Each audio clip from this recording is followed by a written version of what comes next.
A couple of nights ago, I was home alone, sitting by my kitchen counter, scrolling down social media posts aimlessly on my laptop. It was another one of my typically boring, yet leisurely weekend nights. I live alone, and am not into social life, which is definitely why I am still single and in my early 30s. I checked the time, 10 p.m, time to get ready for bed, when a sudden knock on my front door shocked me so much that I almost spilled my night tea onto my laptop. XXPD. We are here answering an emergency call from this residence. Please, open the door. What the? But I didn't make an emergency call. Baffled, I quickly made it to the front door and pulled it open. Good evening, officers. I'm sorry, but you've probably made a mistake. I didn't make an emergency call. I offered an awkward smile while speaking. The two officers outside, on the other hand, did not seem upset by my clarification at all. One of them introduced themselves. Hello, ma'am. I'm Officer Blythe, and this is my partner, Officer Duchamp. Interestingly, they were wearing their name tags on their uniforms, so I got to see their full names. Rainer Blythe and Greg Duchamp. We received a call from this address. The female caller claimed to hear crawling sounds of a large animal on the second floor while she was in the living room. Do you live alone? Is there any other woman in your house? Officer Blythe went on to ask, his gaze moving away from my face to the stairs between my kitchen and living room, leading up to the unlit hallway on the second floor. No, I live alone, and I am alone tonight. I really didn't hear anything abnormal. And I certainly didn't make or hear anyone make an emergency call. Are you sure you have the right address? I was getting more and more confused. Is your address 16 Morecambe Way? Yes, but I didn't know what to say. They had the right address. My discomfort was turning into slight fear at that moment. Well, ma'am, looks like we'll have to come in and do a check on things. You might have been entertaining some unwanted guests this whole evening, Officer Blythe said, half-jokingly, exchanging a look with his partner that almost felt like a silent chuckle. Already disturbed, I did not appreciate their bordering flippant attitude. But then I looked at the wild darkness behind them and in front of my forlorn house, and somehow told myself maybe to have these policemen do a check would not be the worst idea. Relax, ma'am. We're pretty sure it'll turn out to be nothing. Maybe the caller herself offered the wrong address. We'll just take a quick look to confirm everything and move on. Officer Duchamp finally spoke, taking a large step forward, inviting himself into my doorway, forcing me to step aside. Officer Blythe followed suit naturally. They went straight for the second floor. I turned on all the lights for them. They checked everywhere, even used their flashlights to look under the beds and outside the windows. After finding nothing, they left. From my porch I watched the figures dissolve into the dark, realizing I did not see a police car. Maybe they had parked somewhere else nearby, but the thing is, I did not go on to hear any engine starting, or see any headlights appearing in the vicinity either. A chilling wind reminded me to go back inside. I returned to my laptop, not knowing what to make of this incident. I was more than just weirded out. I was somehow deeply disturbed. Something was not right here. The content of the alleged emergency call itself was already creepy enough, even without finding anything wrong in my house. Not to mention the fact that the police officers themselves were also very out of the norm. Suspicious, even. First, they did not seem to have a car. Second, they both looked ruffled. I know police work is supposed to be rough, and one should always expect an officer and their uniform to come across a bit worn. But those two almost looked like they had been out there in the elements, as fugitives in police uniforms, for quite a while. So, are they actually non-police pranksters? Middle-aged pranksters? Was this whole incident some elaborate yet harmless prank?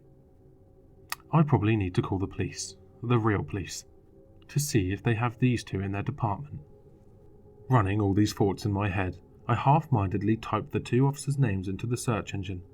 Maybe their names would pop up in a digital roster or something like that from the local police website. Shockingly, their names did pop up together on the very first entry of the search results. It was no police roster though. It was not even related to the police. It was an article, a story to be more precise, from a blog about occult stuff, urban legends and unsolved real-life crimes. The article was published 5 years ago, and the title read, "Where did Officer Raina Blythe and Officer Greg Duchamp go after their last mission? Answering an emergency call regarding a malicious crawling figure on the second floor of a residence in a wooded area." Two things simultaneously ensured that I immediately got down to reading the story, and that a knot formed in my stomach.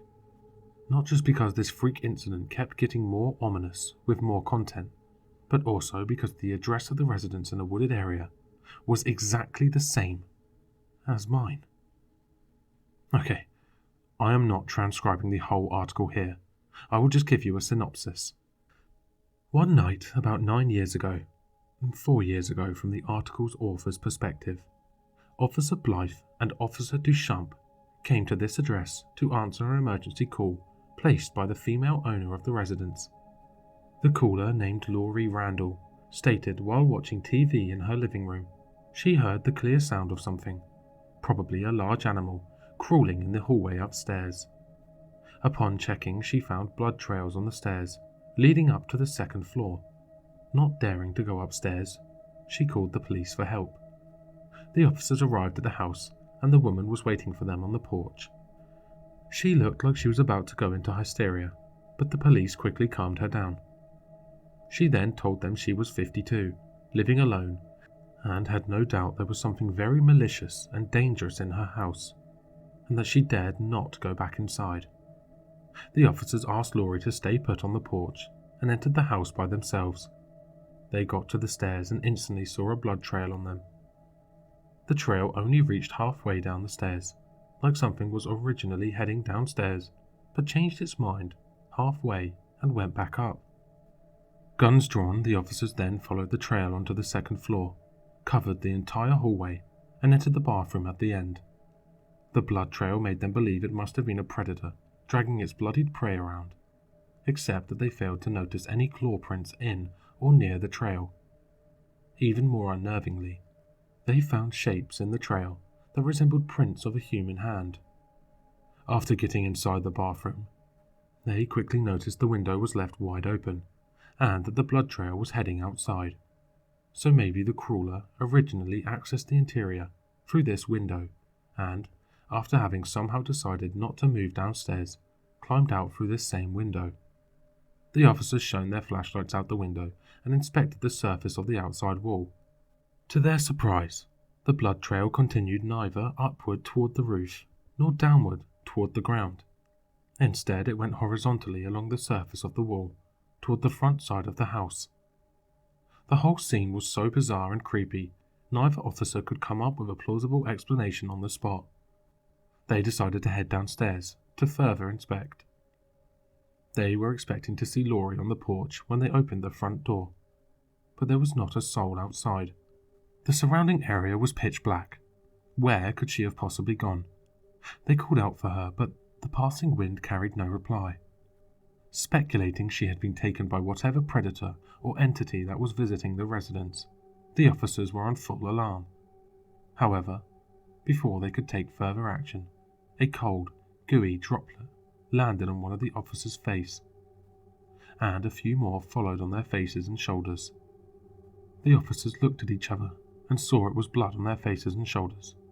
They tensed and looked up in unison to the porch ceiling. But whatever they saw ended this story right then and there, and very likely the two officers as well. The article concluded abruptly, probably for theatrics. There was no citing of sources, nor any attempt at proving the veracity of this story. Anybody else running into this article would just call it out as another lame urban legend wannabe. But not me. Not with all these matching details, the address, the officer's name, and the content of the call. I was starting to believe there might actually be some crawling entity in the house. But it was already very late when I finished reading the article, and I really wanted to go to bed. So I told myself to calm down and decided I was definitely going to check with the police department and also give my real estate agency a call the next day. After that, I went to bed. Sleep did not come easily, and when it did come, it was disrupted by a sudden burst of frantic shouting outside my house. "Oh God, please send help. Oh my God, there's blood. So much blood on the stairs. I can't go back inside. Please send someone now." It was a woman. I jumped out of my bed and bolted across the bedroom floor to the window, not even putting on slippers. I leaned close to the window pane to look down at my porch.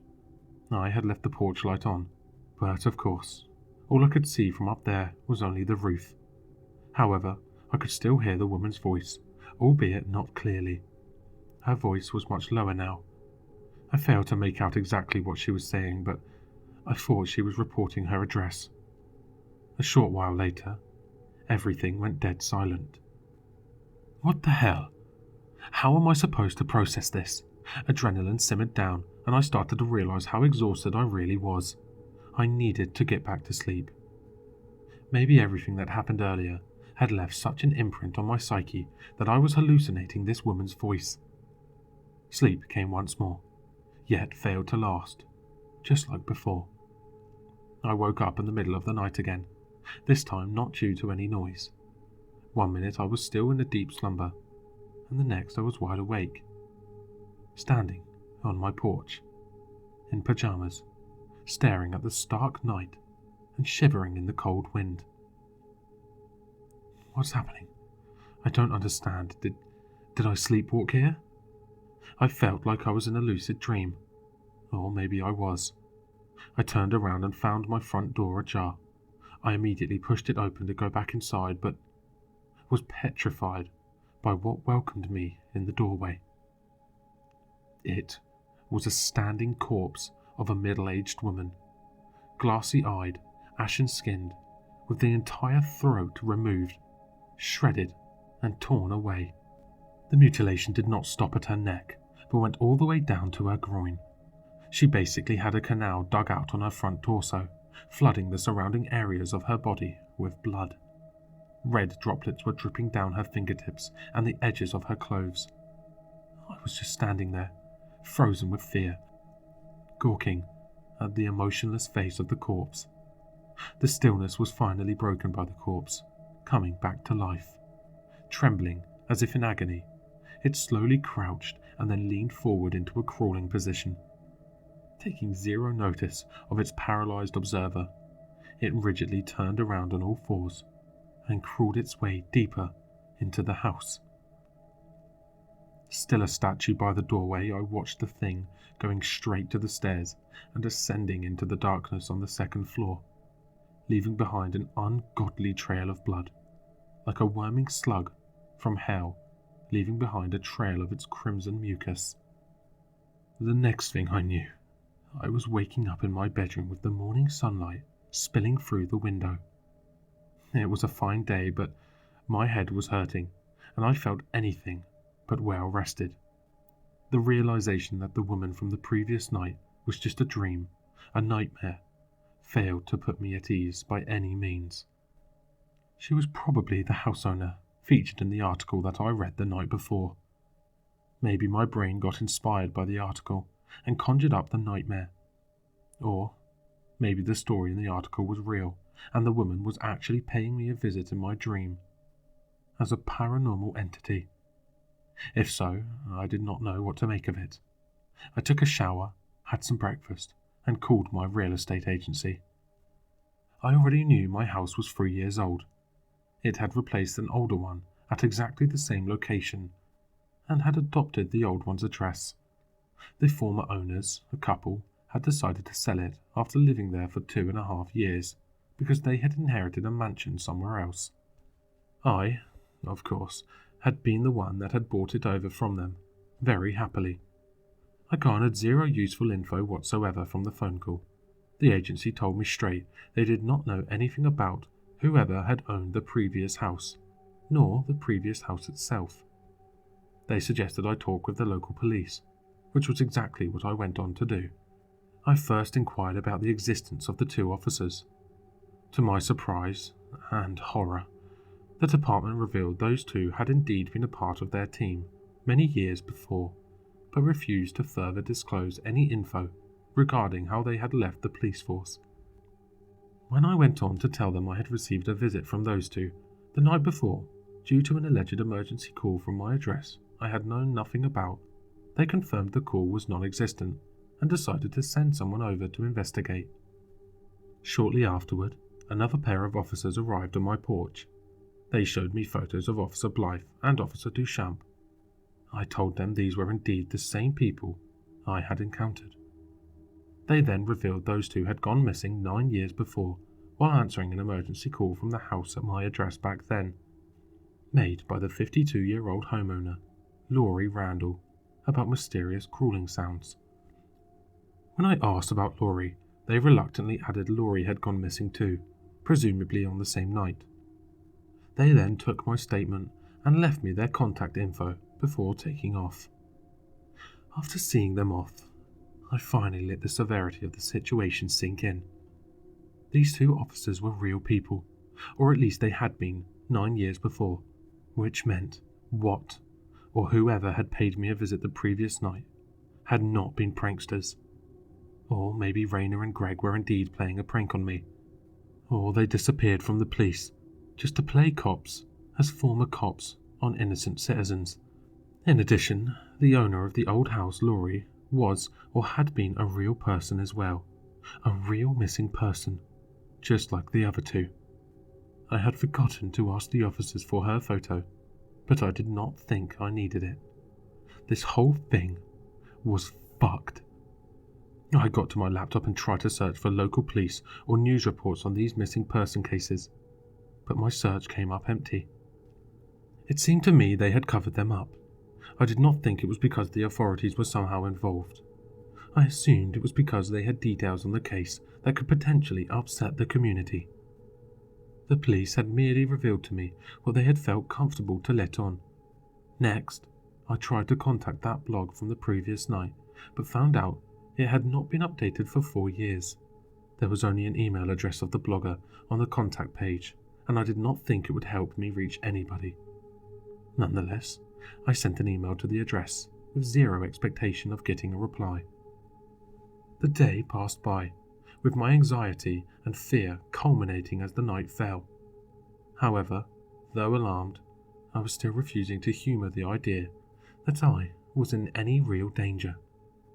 I am not the superstitious type, and I also told myself I would immediately call the police should anything even remotely suspicious happen.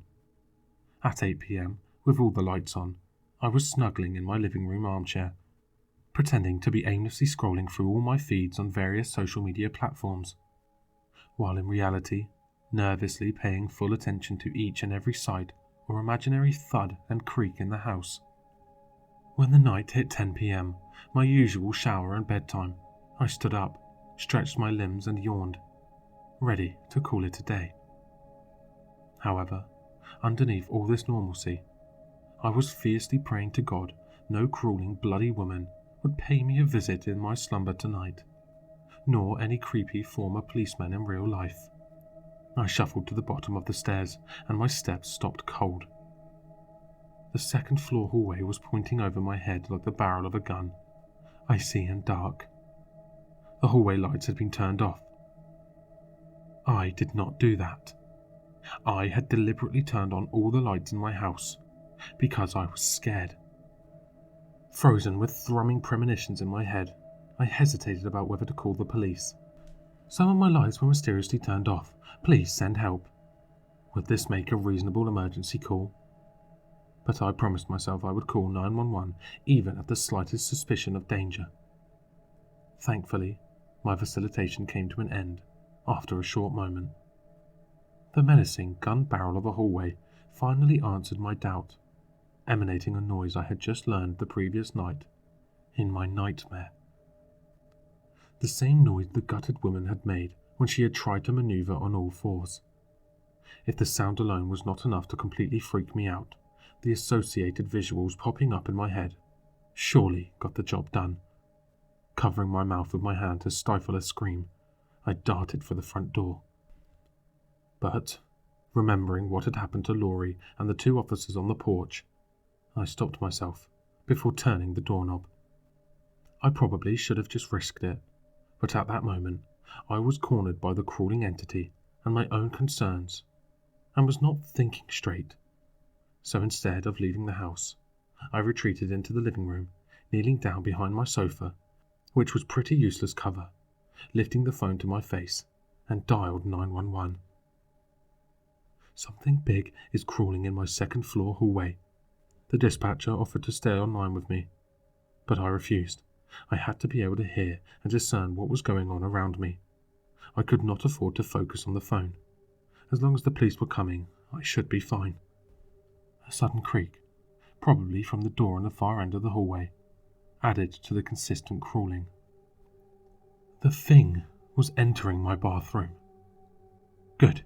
It's moving away from my side of the house then.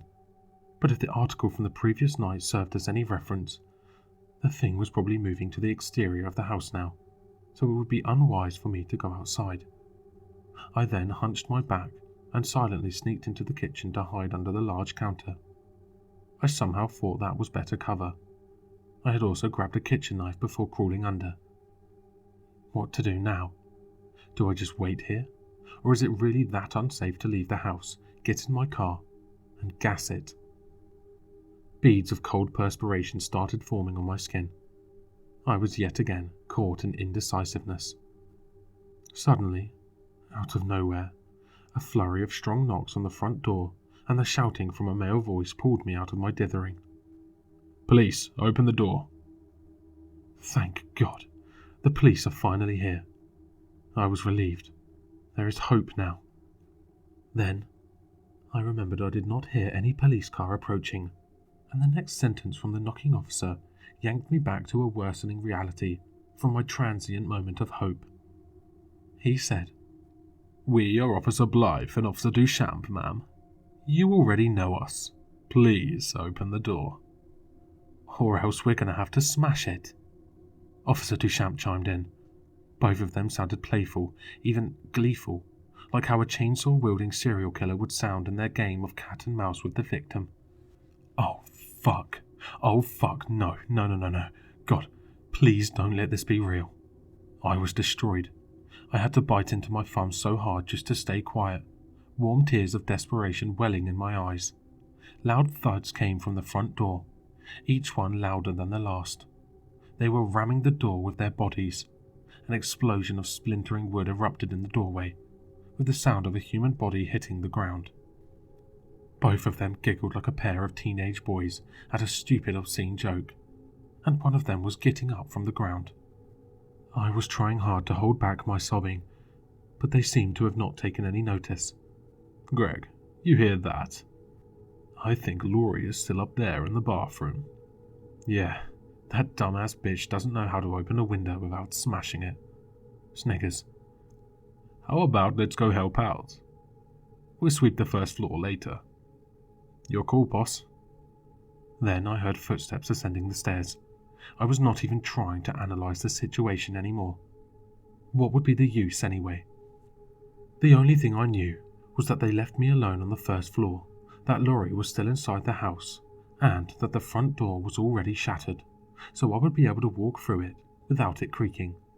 I hastily tiptoed to the door and dashed for my car. However, once at the car, I remembered my keys were still laying on the nightstand in my bedroom. Damn my stupid habit of not having my car key on my person at all times. It would be suicidal to double back and go upstairs. Time was of vital importance. I could not afford to freeze again. So, I steered myself into the woods. That patch of the woods serves as a shortcut to a gas station not too far away. It was dark, but I believed I could make it quite easily. I would only need to spend 10 minutes in the woods, and I would be in the company of other humans again. Once inside, I inevitably slowed down, even though I had my cell phone flashlight on. There was no path in the woods, just untrodden wilderness.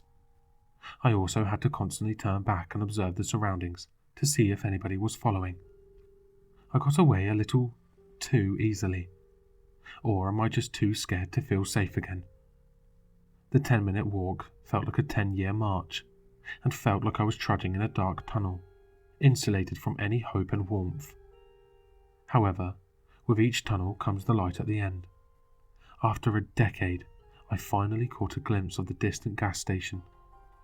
My instincts told me to scream, to let my voice, travelling at the speed of sound, reach the haven first, so I could get at least a vicarious taste of security and hope when suddenly a wet drop landed on the tip of my nose. It smelled like decaying blood.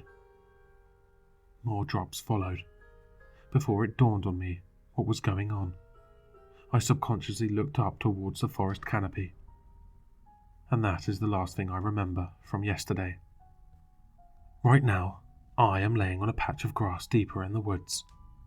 I may not remember exactly how everything ended yesterday, but I still remember all the pain toward the end.